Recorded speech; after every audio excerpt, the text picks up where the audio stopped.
ಮಾಡಿ, ಸಬ್ಸ್ಕ್ರೈಬ್ ಮಾಡಿ. ಮಾಡಿದ್ರ ಈಗ ready to see the stones.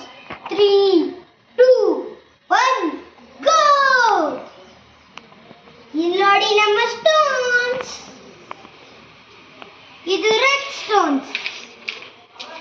Red stones ಅಂದ್ರೆ ನಿಮ್ಗೆ ಮಣ್ಣಲ್ಲಿ ಸಿಗುತ್ತೆ. ಈ ತರ ಇರುತ್ತೆ.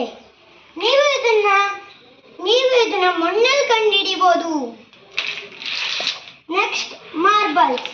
ಮಾರ್ಬಲ್ಸ್ ಅಂದ್ರೆ ನೀವು ಫಿಶ್ ಹಾಕೋದು. ಇದು ನಿಮಗೆ ಫಿಶ್ ಟ್ಯಾಂಕ್ ಅಲ್ಲಿ ಸಿಗುತ್ತೆ. ಇದು ಡೈಮಂಡ್ಸ್.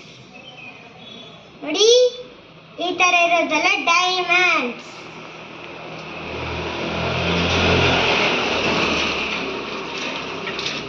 ಇದೆಲ್ಲ ನಾರ್ಮಲ್ ಕಲ್. ನಿಮ್ಗೆ ಎಲ್ಲಿ ಬೇಕಾದ್ರೂ ಸಿಗುತ್ತೆ ಮಣ್ಣಲ್ಲಿ. ಸರಿ, ಬಾಯ್ ಫ್ರೆಂಡ್ಸ್. ನೆಕ್ಸ್ಟ್ ವಿಡಿಯೋದಲ್ಲಿ ಸಿಗೋಣ.